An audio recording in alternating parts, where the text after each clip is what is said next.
Good morning. Welcome to the webinar. Today's webinar is on gender responsive procurement, increasing women's inclusion in supply chains, and it's going to be introduced by Lee Tompert from UN Women. Good morning, good afternoon, good night, everybody. Hello, everyone. I see a number of us are joining, signing on now. Thanks so much. We're glad that you're here with us today. My name is Lee Tompert. I'm the UN Women Coordinator of the Promoting Women's Economic Empowerment in the Indian Ocean Rim project. This is a 3-year project that's supported by the Australian Government Department of Foreign Affairs and Trade, or DFAT. This project is also being implemented in collaboration with the Indian Ocean Rim Association, or what we call IORA. So UN Women is very pleased to be partnering with both DFAT and IORA on this project. For those of you who are not familiar with IORA, IORA is an intergovernmental organization that aims at strengthening regional cooperation and sustainable development within the Indian Ocean region. It has 23 member states and 9 dialogue partners. So today is actually part of our project series on the UN Women, UN Global Compact's Women's Empowerment Principles, or what we call the WEPs. Lucy, can you move to the next slide, please? I just wanted to provide a very quick overview of the WEPs. For those of you who are not familiar, they're a set of 7 principles that you can see there on the screen that offer guidance to businesses on how to promote gender equality and women's empowerment in the workplace, the marketplace, and the community. The WEPs were established by UN Global Compact and UN Women, and they're informed by international labor and human rights standards. They're grounded in the recognition that businesses have a stake in, but also a responsibility for gender equality and women's empowerment. So as of today, close to 4,500 companies around the world have committed to implementing the WEPs, including in the IORA countries, 729 companies. This actually makes up about 16% of the total WEP signatories. So it's a significant proportion. It's important to note that while the WEPs were designed for the private sector, other actors like governments, NGOs, unions, academia, they can all serve as allies and adopt the framework for their own actions to advance gender equality. For example, it's vital that governments, as well as regional and international bodies such as IORA, create an enabling environment to support the implementation of the WEPs by the private sector. This can be done such as adopting gender responsive policies, laws, and regulations. And this is particularly relevant for today's webinar topic, which is gender responsive procurement. So gender responsive procurement is one of the main strategies being used today by both the public and the private sectors to support women's entrepreneurship and economic empowerment. This strategy falls within the Women's Empowerment Principle 5, which is implementing enterprise development, supply chain, and marketing practices that empower women. So this was a strategy prior to the COVID-19 pandemic and has become even more important now, considering that women have been disproportionately impacted by the pandemic.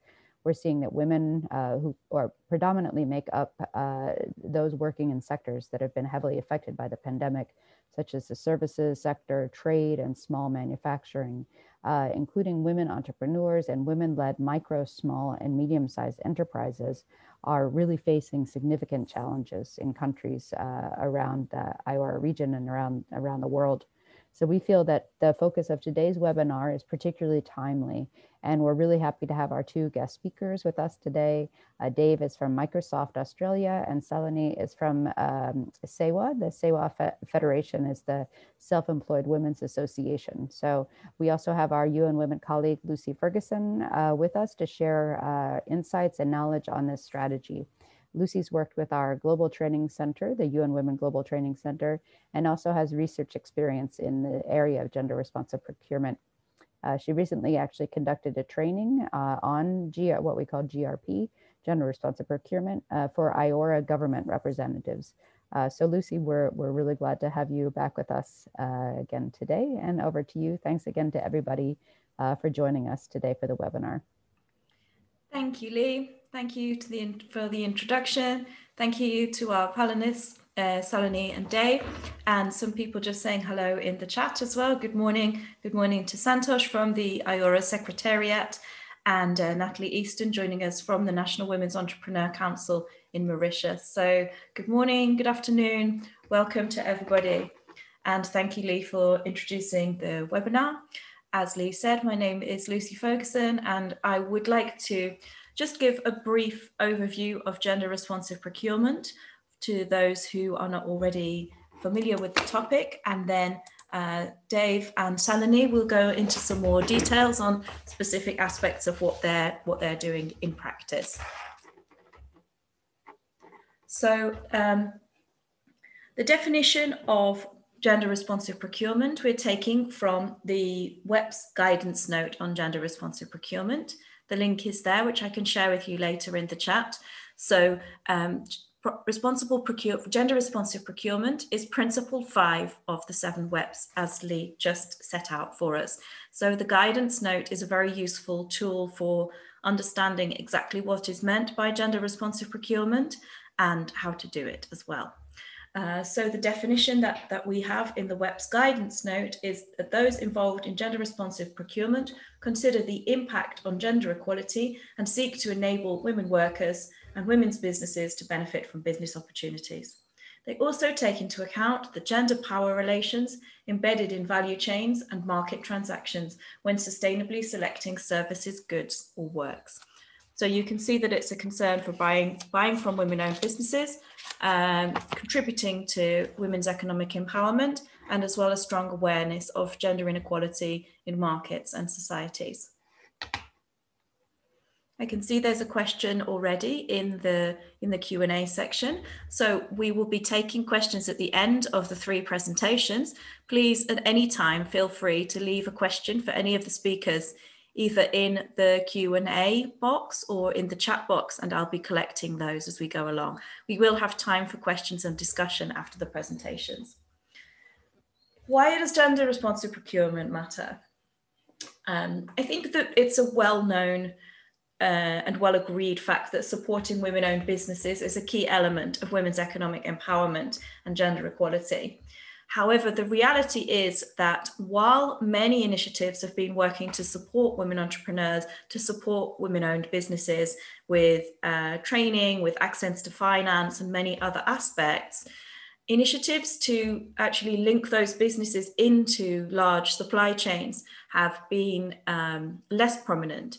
Many companies and governments have been doing gender responsive procurement, i.e. focusing on buying from women-owned businesses for a very long time, but it's still not something which is a widely accepted practice, neither in the private sector nor in the public sector. So the companies and the countries that do it are currently really the exception. And if women's businesses are to be sustainable and profitable, it makes sense that they need to be integrated into national and international supply chains. Okay, we have a short poll for you here. Here you are.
And we will also ask you these questions again at the end and see if you've changed your mind.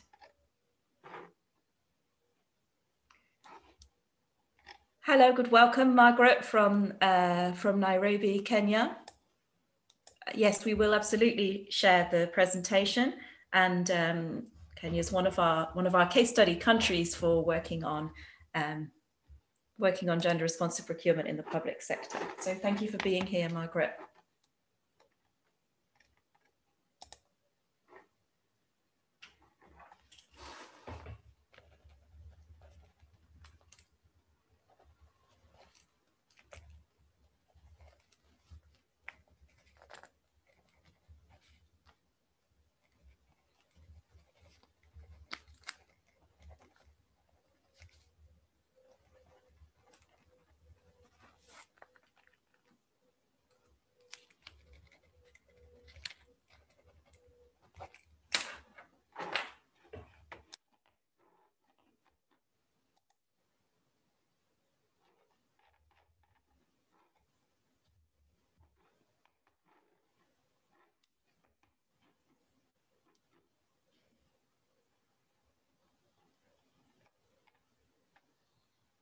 We have the SBM Bank, the State Bank of Mauritius, already WEPs signatories signed in December 2018. We love the impact.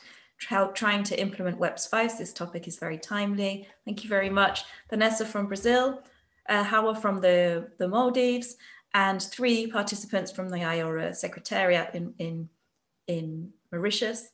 Perla from Guatemala, buenos días. Yes, sí, estamos grabando, yes.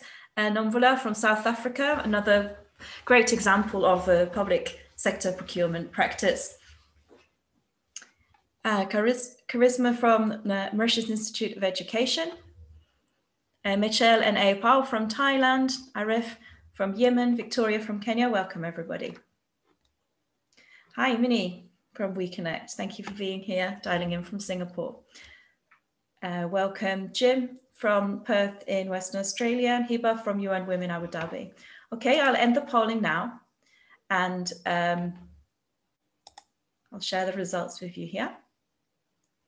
And we will look again and see if people are better informed at the end, and whether they would, more people would like to become WEPs signatories. Okay. Now I'd like to have a quick poll, a quick quiz I'm sharing with you.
Okay, so most of you have voted, so I'll end this poll soon and share the results.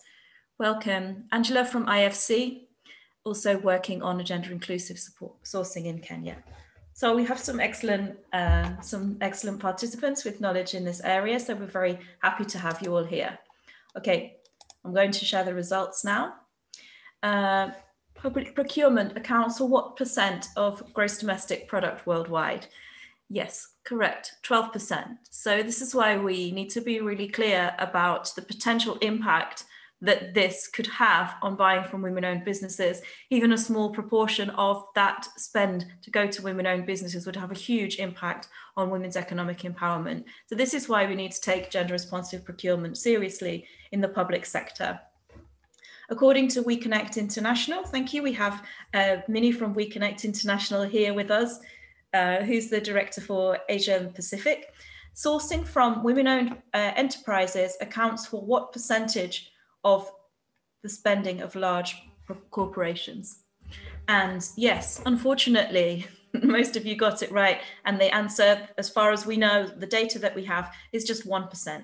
So again, let's think about multiplying the impact of corporate spending and the tangible impact that would have on women's economic empowerment to go from that 1%. Also, we challenge companies to say, you know, let's work on how we can do better to increase this proportion of spend, and what's going on here to have such a low proportion. And finally, in the recent Women's Empowerment Principles annual report, this from 2020, the survey was conducted with a number of companies, and what proportion of those are actively tracking the percentage that they spend on women-owned businesses. And again, most people voted for the right answer. It's just 4%. So the point that I wanted to really share with you with this is, first of all, the potential impact of gender responsive procurement in the public sector. And secondly, as far as we know, very small amount of large corporate spending that currently goes on women-owned businesses. And thirdly, the fact that we actually don't know how much money is being spent, because only 4% of those companies that were surveyed last year by UN Women are actually actively tracking their spend on women-owned businesses. So I will go back to sharing my screen now. Thank you very much for participating in that.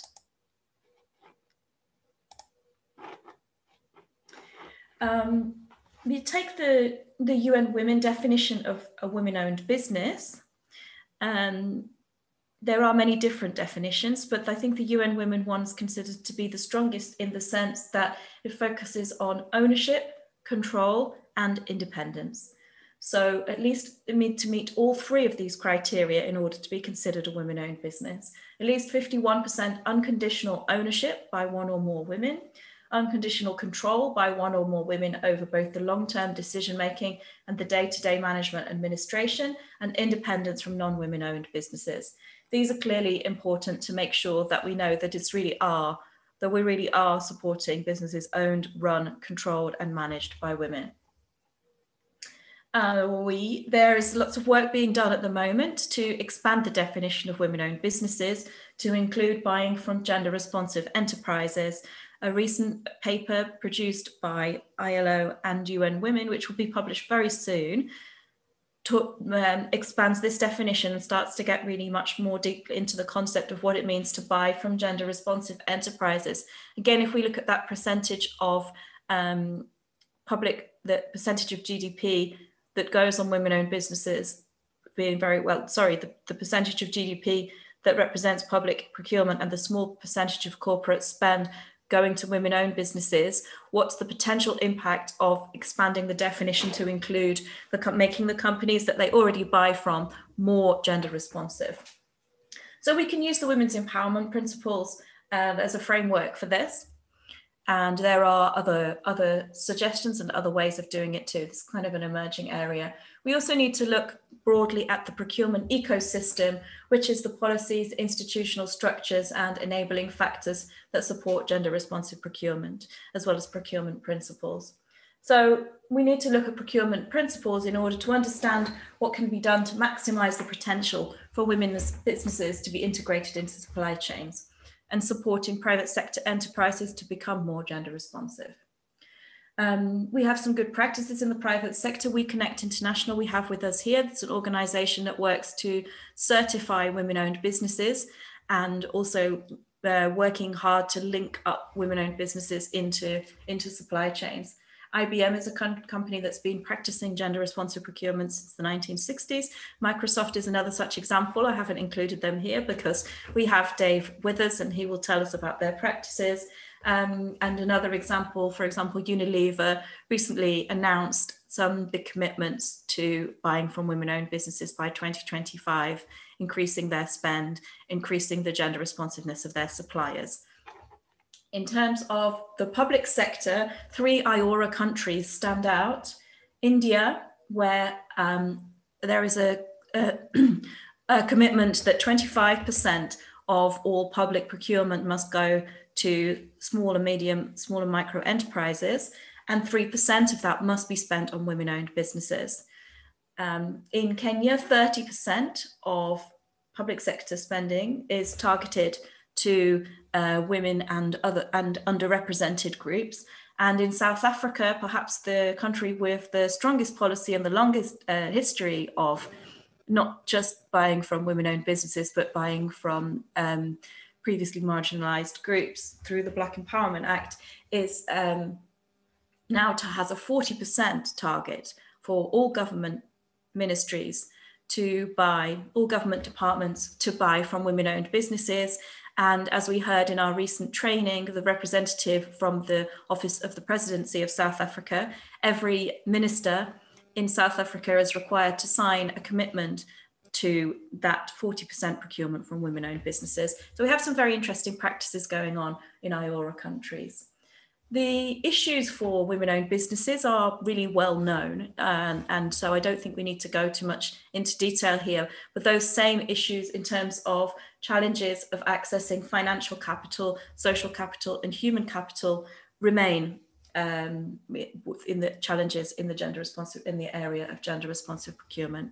So I will just close my brief introduction by saying that we have a few challenges in the field. First of all, as you would have seen from the quick quiz, we kind of have a lack of substantive data and research. So there's a lot of data and research being conducted at the moment by Asian Development Bank, UN Women, We Connect International. There are many organizations working really at the same time to produce research. So I feel that by the end of this year, we will have a much stronger and robust research base. The gender stereotypes, gender inequality and bias embedded in markets clearly are a challenge for gender responsive procurement. This is all exacerbated by COVID-19, and how can gender responsive procurement be incorporated in the response? And then we also have this expanded definition, which is still kind of in its early phases, which is about buying from gender responsive enterprises and how do we make this happen? So I'm now delighted to introduce Dave Andrews, who is the procurement lead for Microsoft Australia and New Zealand. Dave, before working in Microsoft, has held procurement roles in lots of different sectors, including construction, mining, and health. And he's very passionate about how procurement can contribute to an more inclusive economy, and also develop innovative approaches and using technology to drive procurement. So welcome, Dave. We're very pleased to have you here. Thanks, Lucy. It's my pleasure to be here. So I'll bring up my screen, Lucy. Great to hear that Minnie's on the call from WeConnect, super strong advocate for women-owned businesses across APAC. So thanks for joining, Minnie. I'm just going to share a little bit about Microsoft's journey and why we're focused on, I use the term inclusive procurement because I think the purpose of our work as Microsoft is to increase the representations of underrepresented groups in our economy. And I think we can play a key role as a corporate, not only in every country we operate, but in other countries to assist them in identifying opportunity to increase the representation and create that economic empowerment. I think it really starts with a why statement whenever I'm talking about these topics with businesses. And a lot of people ask me, why is Microsoft so focused on inclusive procurement? The simple answer is we're a purpose-driven organisation.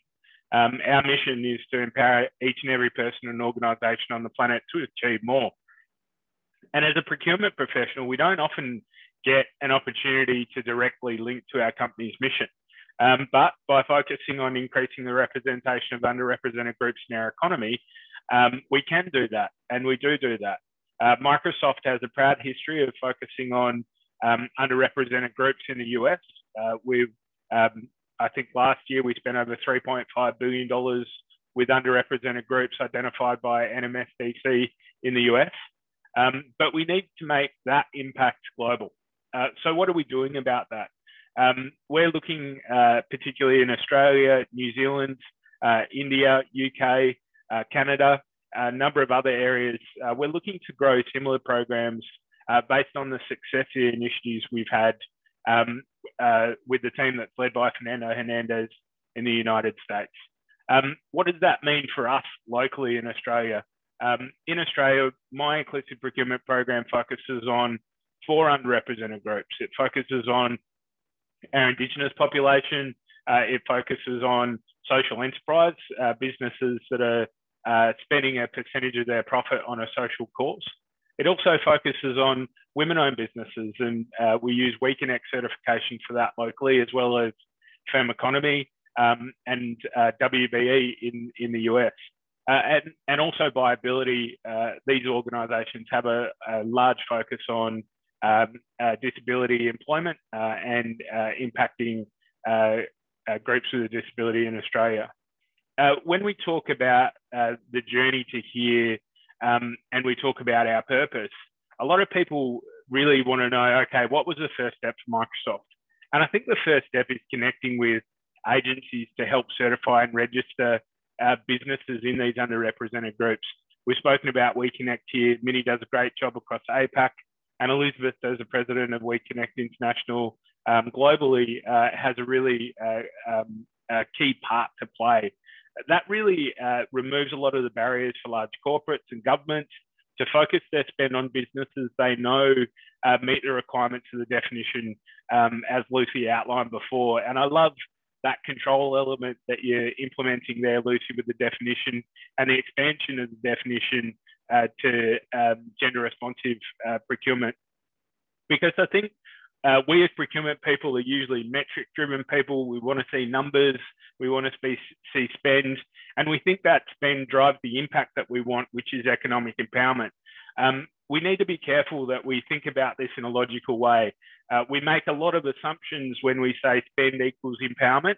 And it's really important that we work with the intermediaries that are listed here and also other intermediaries across the globe to ensure that the money that we are spending is leading to that empowerment through those businesses having the appropriate certification registration. I think the next evolution of inclusive procurement for me is we need to look past the ownership of an organisation and we need to look at their purpose because every organisation can create economic empowerment. And that's where this gender responsive procurement principle comes in. There is a role for non-women owned businesses to play in economically empowering women in their community and in their economy. They may not be able to change their structure to become a woman-owned business, but they can be just as impactful in economically empowering females in their economy. They can take significant steps to upskill. They can take significant steps to connect those social networks to provide business opportunity. And I think the important thing from a procurement perspective, when we talk about driving spend, a lot of people think that's a bias in itself. I actually bring that back to a conversation that we need to create. It's more about an opportunity bias. And in my experience, when you're providing opportunity to women-owned businesses to win work, they take it. We need to identify the right opportunity at the right time within your business. And sometimes that takes a little bit more work to build capability and capacity with women-owned businesses that are dealing with large multinationals like Microsoft. But we've had some great examples of women-owned businesses that have come into Microsoft. Last financial year, one of our highest spending companies was a woman-owned business. and they started with us only 3 years ago. So I think there's some really great success stories about when large corporates focus on supplier diversity or inclusive procurement. And I think the important part for us is how do we motivate our businesses to actually change buying behaviour? That's a really difficult thing to do. And that's why sometimes procurement can be a little bit more of an art than it is a science. And I think the last thing I'll say is we drove a lot of change in behaviour by being a purpose-driven organisation. I love this quote from Satya Nadella, our global CEO, which I'm going to share with you in a second. I'll talk to it as well. Satya, when he's talking to students about joining Microsoft, he talks to them about if you want to be cool, go somewhere else. If you want to join a company that's committed to making others cool, come and join Microsoft. And I think that's just a really nice segue into the purpose of our organisation. While our organisation is a large multinational organisation that generates the revenue in the billions, we also are extremely focused at ensuring every person on the planet has the same opportunity that we have. And we consider it, we have a privilege to work for this organisation. And personally, I use that privilege to empower underrepresented groups in my economy. And I know a lot of my peers do. And I look forward to learning more from the organisations that are a part of this call. And I'll put my hand up to say I'm more than happy to connect with anyone, share our stories in a little bit more depth, as well as learn from you, because we're doing this together. While we might be seen as a company that's leading the way a little bit at the moment, I think we're all going to learn from each other. And the more we can work together, the quicker we're going to have impact.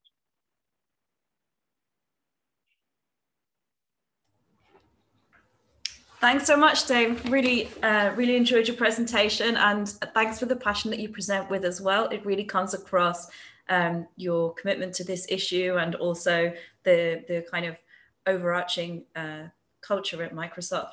Thank you so much for that. I'm really pleased to now introduce our second speaker, who is Saloni. She's Senior Coordinator of the Self-Employed Women's Association Cooperative Federation in India.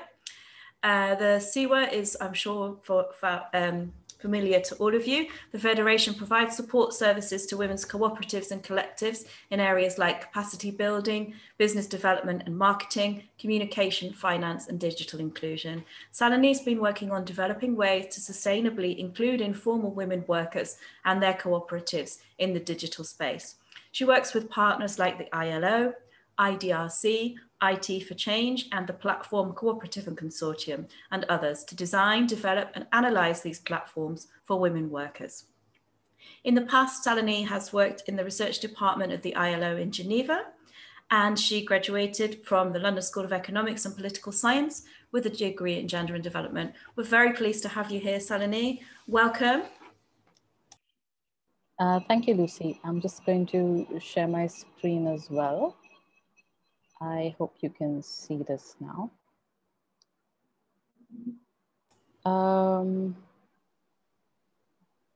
Yes, we can. Right. Thank you. Just give me a second. Right. So thank you, Lee, Lucy, and Dave, for your takes on this. And I'm hoping to tie together some of the things that you've mentioned through examples of our cooperatives. In my talk today, I will bring to you experiences of my sisters at SEWA, at the Self-Employed Women's Association, and add, I hope, a face and a story to the context and framework that both Lucy and Dave have sort of laid out. I do have a lot to say, so I hope I don't go too fast, but if I do, Lucy, please stop me. Before I jump into what we're going to talk about, I do want to begin with the word informality. Saloni, I'm sorry to interrupt you, but we can see the notes on top of the slide, so we can't see the full slide. Now we can. Thank you. Sorry, carry on. No issues. I just hoping to access my notes though. Is this better? The way that you had it before was okay, because it was the slide with the notes underneath. Because at the moment the slide's covered, so we can't see your content. All right. Well, okay, I'll just speak without the notes. Before I jump in, you could use a different view. Let's see here. There's a way that you can view, it's like advanced. If you go to the top,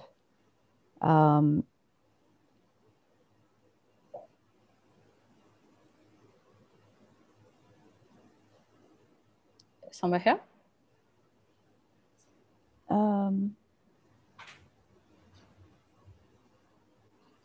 No. You know, it's okay. I'll just okay? without the Okay. notes. Yeah. Okay. Yeah. So before I jump into what I want to talk about, I do want to describe a bit about what informality is. And there are different organizations that describe this differently. For example, the ILO, it says non-standard forms of employment. The shadow economy is another way we describe it. But what it really means is labor without protection, labor without security. And this is work and income security or social security and lack of food security. Now, within this sort of larger informal work, women face an additional burden. And this is because of the role they provide as unpaid caregivers in the household and the community. And so when there is no access to childcare, women face this, this sort of burden more than men do. Or when there is no access to education, women face this more than men do. And so the lack of social security is really felt by women workers more than it is felt by male workers. And this is important to sort of understand because it plays into how women participate in the supply chain and participate in the markets.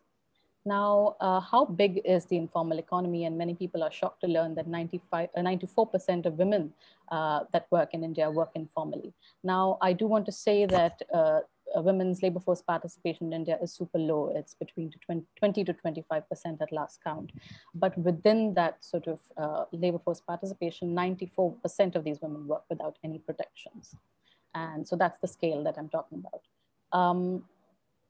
Now, within the informal economy, and this is not just women, right, but the overall informal economy, the contribution is immense. Now, this is data from the ILO and various government sources, but it says that 50% of India's GDP comes from the informal workforce. 55% of savings comes from the informal workforce and 47% of exports.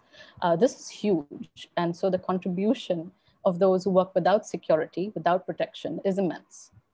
Now, where does SEWA come into picture? Now, SEWA started way back in the 1970s, and you see in the image here a little photo of Ila Ben Bhatt, who started this movement, and it came out of the Textile Labor Association. She worked as a young lawyer in the women's wing of the Textile Labor Association in Ahmedabad, and women started approaching her and saying that they needed to bargain better, they needed to negotiate with employers. And there were head loaders. I don't know if you know, there are women who carry massive loads and transport them and walk in the city in the hot sun. And these women came to Ila Ben and said, we don't get rates. They got paid per trip, regardless of how long the trip was or how much weight they carried. And often these trips were not recorded even. So they sometimes didn't even get paid for their trips. So Ila Ben told them, you need to organize so that you can collectively negotiate for the rates, for rates by merchants. So they did. And they got better wages. And then when word spread, more and more women started approaching the Textile Labor Association in Ila Ben. And that's how the SEWA movement sort of started as its own independent union. We have reached, as you see on the right side, about 1.82 million informal women workers in the country, spread over 18 states. And this is the strength of our union. But Ila Ben quickly realized that alongside negotiating, the women needed access to sustainable livelihoods. These were really poor women, and they couldn't, wait for policies to change. They couldn't wait for markets to get better. They needed livelihood. And so the cooperative model came into picture here. Ila Ben started organizing the women into cooperatives so that they could become owners of their own trade. And at the point where there were 33 cooperatives, SEWA Cooperative Federation was born. And as was mentioned earlier, we are a support system for these cooperatives, for women-owned cooperatives, so that they can become sustainable and viable. And so Lucy had mentioned the UN Women definition of 50%, but the cooperatives I am talking about are 100% owned by informal women workers, 100% governed by informal women workers. So that is the definition we're going to be working with. as a federation, and I have looked very hard, but I haven't found an example of any other federation that works across sectors and with informal women workers. So we are perhaps the first cooperative federation in that manner, and we work with women across trades because informal women workers are in every trade. So right from agriculture, and you see a photo of my farmer there from Megha Mandli, which is 1,000 women strong, indigenous women strong cooperative in South Gujarat. We work with service sector workers like childcare, and you've seen the image there, a childcare worker who provides low cost childcare services to poor informal women workers so they can engage in the paid economy. We work with service workers like domestic workers, and also with artisans like block printers, as you see in the bottom right of your screen. Now, coming to the matter at hand, I do want to start with what challenges women currently face in linking with markets. First, individual women, and like I said before, with the example of the head loaders, are unable to negotiate for better rates. They're exploited by middle agents and other intermediaries. And this links to the second point, is because they don't even know what market rates are, or they don't know what consumer behavior is like. So without that information, without that knowledge, they're unable to bargain. So that's the primary sort of challenge they face. Coupled with that, and Lucy had mentioned this, there's a lack of resources, social, financial, and human. These resources are often very expensive. So for example, a marketing professional would cost way more than what a small women's collective or cooperative can afford. This remains a huge challenge and a gap. Coupled with this, a lack of access to skill building or capacity building, through which they can, improve their products, improve their services, and standardize things. The lack of access to this challenges how they can negotiate or they can engage with the market. Women cooperatives tend to be smaller, and there's a reason for this. It's so that they can retain control and retain governance and retain decision-making. If you scale up in terms of numbers of women in the cooperative, you may lose this, and we don't think that's what we stand for. But this means that the production is small scale, and this means higher unit costs, which acts as a challenge when you're trying to work with the supply chain. That is another challenge we faced. Coming to the digital economy, this issue it's much deeper, but just to say that there's a huge digital gender divide, and this is in terms of access to mobile phones, smartphones particularly, digital literacy, which is lacking. And so the benefits that are we now seeing in terms of the digital economy remain untapped. Women aren't able to tap these benefits. Coming to digital platforms, which I work with fairly extensively, these are often complicated and inaccessible to grassroots women's cooperatives.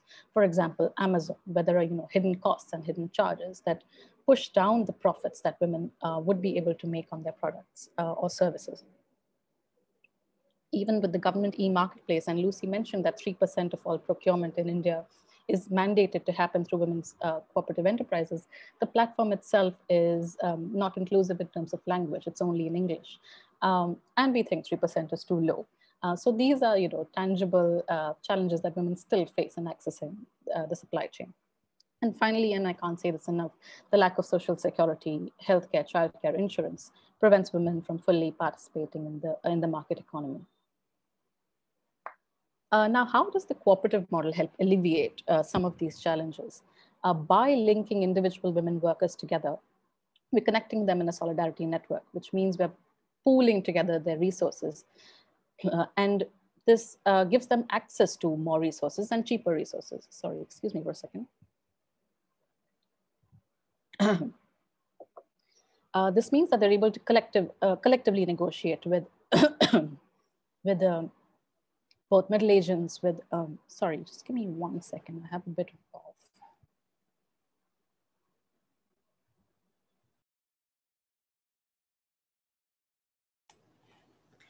Take your time. Just to let you know, everybody, please remind you to put your questions for both panelists in the chat box or in the Q&A facility. Sorry about that. I think I swallowed something.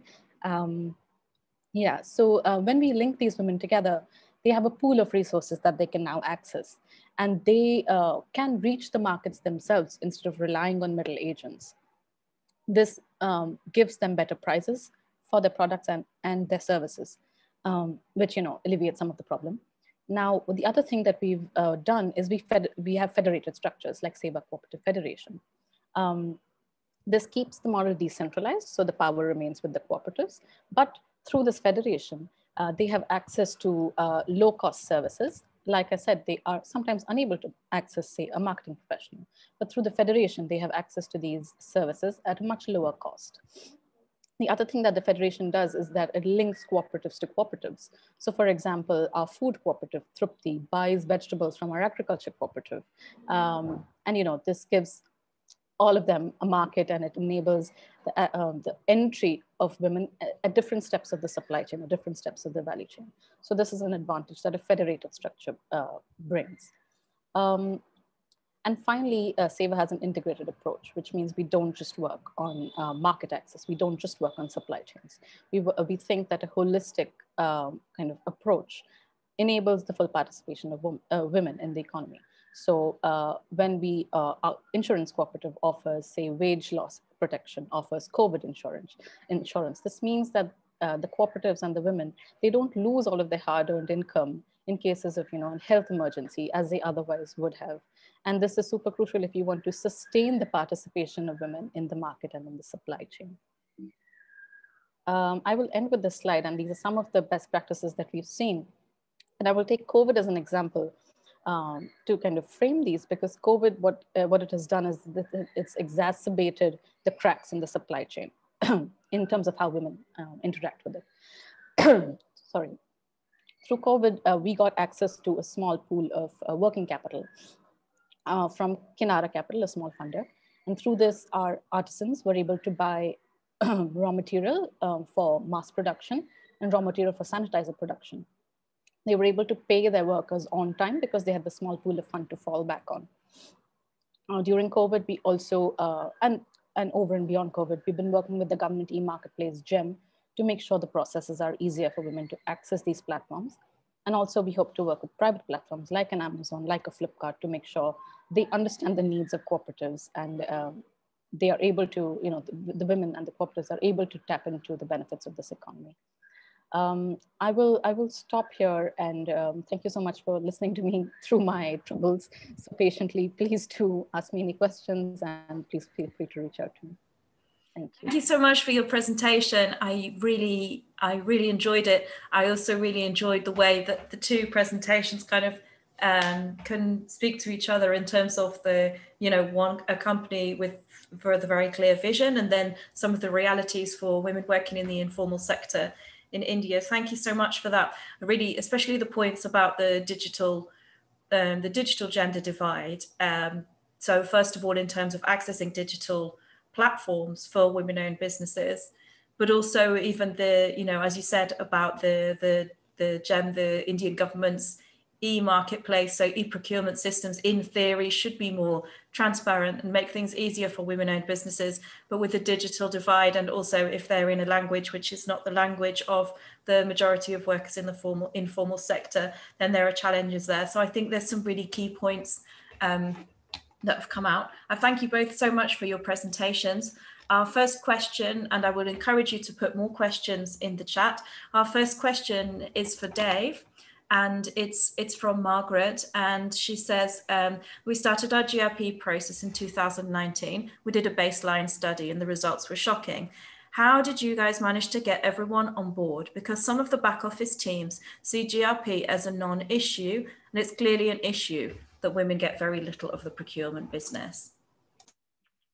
Yeah, thanks for the question. I think every organisation is going to find a different motivation to invest in gender-responsive procurement. I think in our organisation, we have an inherent purpose to make sure that we, in every facet of our business, we're being inclusive. And there is no easy answer to this. You need to find what works in your business. Statistics work in some, powerful speakers work in others. But I think that where we really, what motivated the Australian team was really finding out that women-owned businesses represented less than 1% of our economy. And we've got some powerful leaders in our business, powerful female leaders that wanted to really make a difference. They wanted to change that, and they took it upon themselves to change buying behaviours within their teams. They're our largest budget owners. They started making different purchasing decisions to ensure that they could contribute to increased representation of women-owned businesses. But I guess there's no perfect answer is what I'm trying to say. You really need to understand how to motivate your organisation. It really needs to come top down, not bottom up. And you really need to link it in for either a purpose-driven exercise, or a lot of organisations have to implement targets. They have to say, you must do this, or you will suffer a consequence in compensation. Personally, do I believe in that? That's a topic for a different time. But I think that's probably the best response I can give. Thanks very much, Dave. We have two questions from Jay Fraser, one for each speaker. So Dave, I'll ask your question first, and then I'll pass over to you, Saloni. Dave, does Microsoft do what you do in all African countries and IORA countries? And she's Jessica from South Africa. And Saloni, I'll just pose your question as well so that you can take over straight away after Dave. How long does it take the co-op to get paid by its customers? Do you experience cash flow problems? That's again from Jessica from South Africa. So I'll jump in.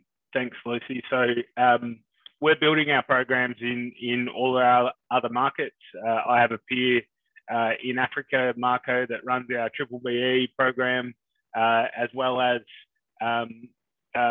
focusing on a lot of African countries. As a Zimbabwean-born Australian, I'm super passionate about this work happening in Africa. I think it's important, but we're still finding our way. As I said, we may be the leader in some countries and we may be a laggard in others, but we're definitely focused on continuing our contribution across the globe, and particularly in markets where we generate revenue. We need to be one of the thought leaders in this space to drive sustainable change. So not yet in Africa to the extent that we want it to be, but we're definitely focused on trying to build it over time. I'll take Jessica's next question. Thank you for that. Yeah, we do.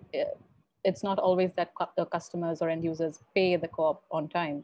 And so one of the best practices that I said is having a corpus of fund, a pool of money which is available to the co-op, so that the end member, the end worker, doesn't face the same issues.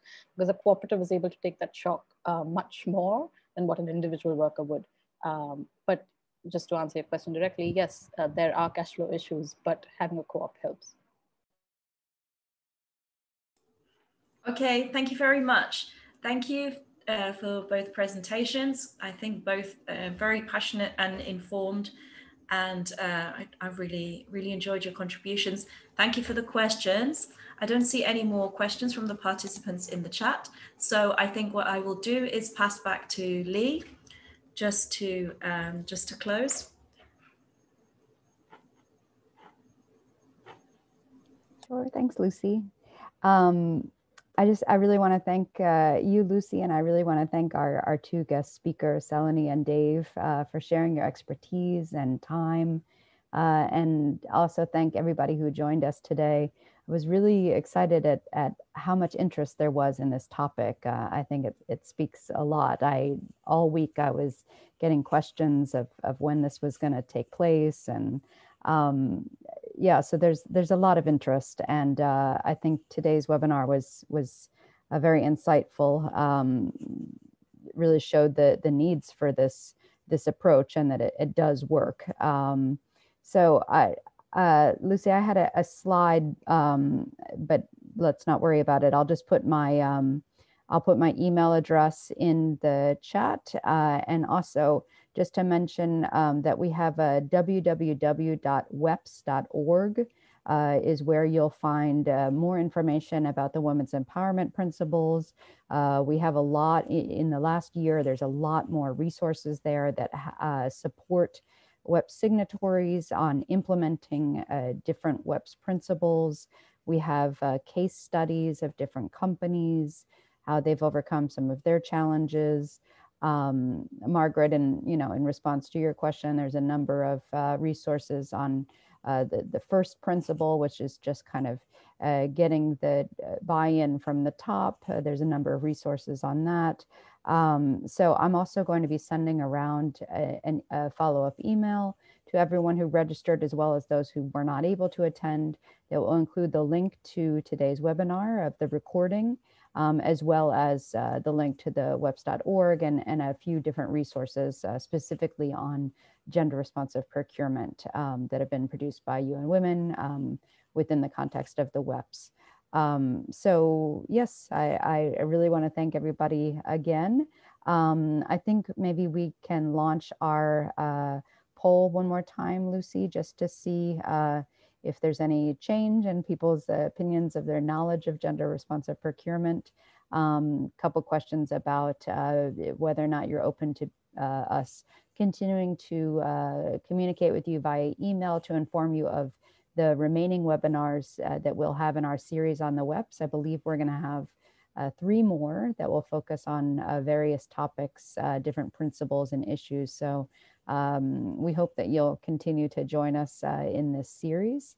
Lucy, I don't know if any of you had any other final remarks to make. If not, that's it for me, and thanks again to everyone. Thanks, Lee. I've shared the exit poll, and I've also shared Lee's email address and my email address in the chat, and the link to the WEPs guidance note on gender responsive procurement that I referenced in the presentation. Super, thanks. So thanks for inviting me. I really enjoyed it. I learned a lot. Thank you very much.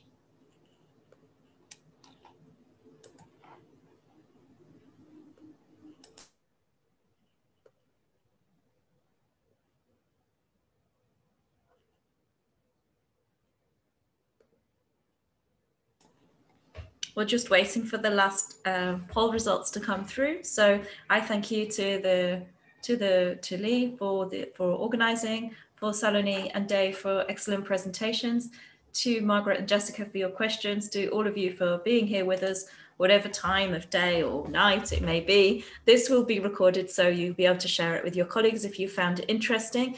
And we really encourage you to get in touch with us to carry on working together on this issue. So thank you.